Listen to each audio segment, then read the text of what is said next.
ഇതൊന്നും കാണാതെ ധൃതി പിടിച്ച് അങ്ങോട്ട് നിന്നിട്ട് പിന്നെ അവിടെ ചെല്ലുമ്പോ പുള്ളിക്കാരൻ ഇതൊക്കെ കണ്ടിട്ടാണ് നമുക്ക് വന്നിരിക്കുന്നത്. ഇതൊക്കെ നമുക്ക് വേണ്ടിയും മൂപ്പർ ഉണ്ടാക്കി വെച്ചിരിക്കുന്നത്. ഹലോ ഫ്രണ്ട്സ്, വെൽക്കം ടു അനസ്മോനോ വ്ളോഗ്. ഇന്ന് ചെറുപഴം വെച്ച് വളരെ എളുപ്പത്തിൽ തയ്യാറാക്കി എടുക്കാൻ പറ്റുന്ന ഒരു സ്നാക്സ് റെസിപ്പി ആയിട്ടാണ് വന്നിട്ടുള്ളത്. ഇത് തയ്യാറാക്കി എടുക്കാൻ ആദ്യം തന്നെ ഒരു ബാറ്റർ ആവശ്യമാണ്. അപ്പോൾ അതിനായിട്ട് ഒരു ബൗൾ എടുത്തിട്ടുണ്ട്. ഇതിലേക്ക് 2 ടീസ്പൂണോളം മൈദപ്പൊടി ചേർത്ത് കൊടുക്കുന്നുണ്ട്. അതുപോലെ തന്നെ 2 ടീസ്പൂൺ കോൺഫ്ലവർ കൂടി ചേർത്ത് കൊടുക്കുന്നുണ്ട്. ആവശ്യത്തിന് ഉപ്പും വെള്ളവും ചേർത്ത് നല്ല രീതിയിൽ തന്നെ നമുക്കിതൊന്ന് മിക്സ് ചെയ്തെടുക്കാം. കട്ടയൊന്നും കെട്ടാതെ നല്ല രീതിയിൽ തന്നെ നമുക്ക് ബാറ്റർ തയ്യാറാക്കി എടുക്കാം. അപ്പോൾ ബാറ്റർ റെഡിയായി വന്നിട്ടുണ്ട്. ഇനി ഇത് നമുക്കൊന്ന് മാറ്റി വയ്ക്കാം. ഇനി നമുക്ക് ഇതിലേക്ക് ബ്രെഡ് ക്രംസ് ആവശ്യമാണ്. അപ്പോൾ അതിനായിട്ട് ബ്രെഡ് മിക്സിയിൽ പൊടിച്ചെടുക്കാം.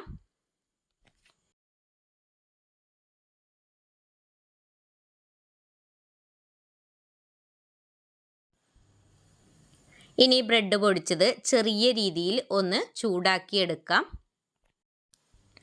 ചൂടാക്കിയെടുക്കുമ്പോൾ ശ്രദ്ധിക്കുക, ചെറിയ തീയിലിട്ടിട്ട് വേണം ചൂടാക്കിയെടുക്കാൻ, ഇല്ലെങ്കിൽ പെട്ടെന്ന് തന്നെ കരിഞ്ഞു പോവാൻ സാധ്യതയുണ്ട്. പുതിയ കൂട്ടുകാരാരെങ്കിലും ഉണ്ടെങ്കിൽ സബ്സ്ക്രൈബ് ചെയ്ത് സപ്പോർട്ട് ചെയ്യണേ. സബ്സ്ക്രൈബ് ചെയ്യുന്ന സമയത്ത് തൊട്ടടുത്ത് കാണുന്ന ബെല്ലൈക്കണിൽ ഒന്ന് ക്ലിക്ക് ചെയ്ത് ഓൾ എന്ന ബട്ടൺ കൂടി പ്രസ് ചെയ്തേക്കണേ. അപ്പോൾ ഞാനിടുന്ന വീഡിയോസൊക്കെ അപ്പോൾ തന്നെ നിങ്ങളിലേക്ക് എത്തുന്നതാണ്. അപ്പോൾ നമ്മുടെ ബ്രെഡ് ക്രംസ് ചൂടായി വന്നിട്ടുണ്ട്. ഇനി നമുക്കിത് വേറെ പാത്രത്തിലേക്ക് മാറ്റാം. പാനിൽ തന്നെ ഇരുന്ന് കഴിഞ്ഞാൽ അത് കരിഞ്ഞു പോകാൻ ചാൻസ് ഉണ്ട്. അപ്പോൾ നമുക്കിത് ഒരു പാത്രത്തിലോട്ട് മാറ്റാം.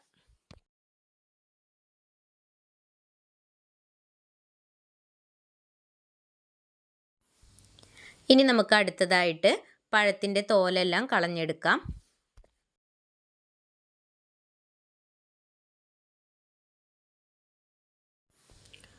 കോൺഫ്ലവർ ചേർത്ത് തയ്യാറാക്കിയ ബാറ്റർ ആയതുകൊണ്ട് തന്നെ ബാറ്റർ നല്ല കട്ടി വരാൻ ചാൻസ് ഉണ്ട്.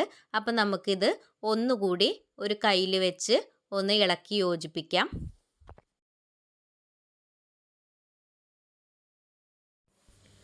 അടുത്തതായിട്ട് ഓരോ പഴവും ബാറ്ററിലേക്ക് മുക്കി ബ്രെഡ് ക്രംസിൽ പൊതിഞ്ഞ് തിളച്ച എണ്ണയിലേക്ക് ഇട്ട് ഫ്രൈ ചെയ്തെടുക്കാം. ബ്രെഡ് ക്രംസിൽ മുക്കുന്ന സമയത്ത് നല്ല രീതിയിൽ തന്നെ കവർ ചെയ്യാൻ ശ്രദ്ധിക്കുക. ചായ തിളയ്ക്കുന്ന സമയം കൊണ്ട് തന്നെ നമുക്ക് എളുപ്പത്തിൽ തയ്യാറാക്കി എടുക്കാൻ പറ്റുന്ന ഒരു സ്നാക്സ് റെസിപ്പിയാണ്. ചെറുപഴമൊക്കെ കഴിക്കാൻ മടിയുള്ള കുട്ടികളാണ് എങ്കിൽ അവർക്ക് ഈ രീതിയിൽ തയ്യാറാക്കി കൊടുത്താൽ അവർ വീണ്ടും വീണ്ടും ചോദിച്ച് വാങ്ങിക്കഴിക്കും. ഇതുപോലെ തയ്യാറാക്കി നോക്കാത്തവരുണ്ടെങ്കിൽ ഒരു പ്രാവശ്യമെങ്കിലും ഒന്ന് തയ്യാറാക്കി നോക്കിയിട്ട് നിങ്ങളുടെ വിലയേറിയ അഭിപ്രായം കമൻറ്റിലൂടെ അറിയിക്കുക. അപ്പം നമ്മൾ പഴം എണ്ണയിലേക്ക് ഇട്ട് കൊടുത്ത് ഒരു വശം മൊരിഞ്ഞ് വന്നിട്ടുണ്ട്. ഇനി നമുക്ക് ഇത് തിരിച്ചിട്ട് കൊടുക്കാം. ഇട്ട് കൊടുക്കുന്ന സമയത്ത് പൊട്ടിപ്പോകാതിരിക്കാൻ ശ്രദ്ധിക്കുക.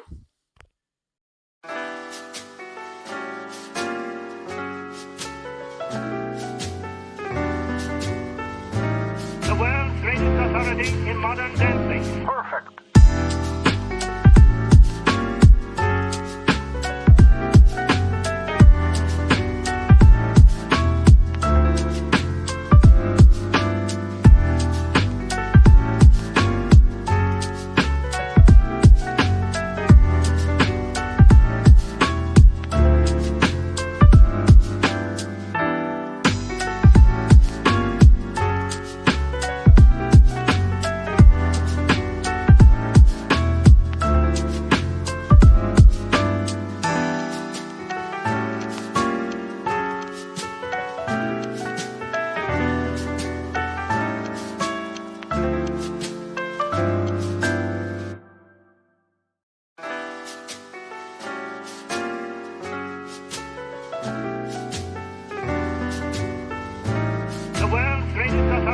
in modern dancing. Perfect.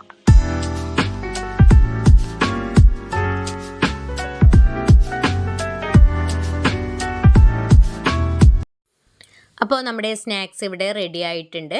ഇനി നമുക്കിതൊരു പാത്രത്തിലേക്ക് കോരി മാറ്റാം.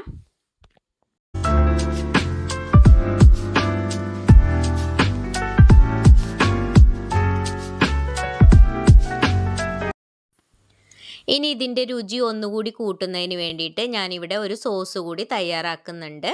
അതിന് വേണ്ടിയിട്ട് മിൽക്ക് മെയ്ഡും ഹണിയും ഒരു ബൗളിലേക്ക് ചേർത്ത് കൊടുത്തിട്ടുണ്ട്.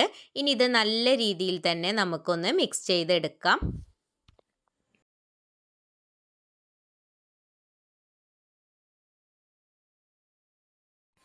തയ്യാറാക്കിയെടുത്ത സ്നാക്സ് നമുക്ക് ഈ സോസിൽ മുക്കിയും കഴിക്കാം. ഞാനിവിടെ സ്നാക്സൊക്കെ ഒരു പാത്രത്തിൽ ഈ രീതിയിൽ വെച്ചിട്ടുണ്ട്. ഇതിന് മുകളിലേക്ക് ഈ സോസ് ഞാൻ ചേർത്ത് കൊടുക്കുന്നുണ്ട്. ഇങ്ങനെ കഴിക്കാൻ വളരെ ടേസ്റ്റ് ആയിരുന്നു കേട്ടോ. കുട്ടികൾക്കൊക്കെ ഒരുപാട് ഇഷ്ടമായി. അപ്പോൾ എല്ലാവരും ഒരു പ്രാവശ്യമെങ്കിലും ഒന്ന് ട്രൈ ചെയ്ത് നോക്കുക. ഇന്നത്തെ വീഡിയോ എല്ലാവർക്കും ഇഷ്ടമായി എന്ന് കരുതുന്നു. ഇതുപോലുള്ള നല്ല നല്ല വീഡിയോസൊക്കെ നമ്മുടെ ചാനലിൽ ഉൾപ്പെടുത്തിയിട്ടുണ്ട്. കാണാത്തവരൊക്കെ ഒന്ന് കയറി കാണുക. അടുത്ത നല്ലൊരു വീഡിയോയുമായി കാണുന്നതുവരേക്കും എല്ലാവർക്കും ബൈ.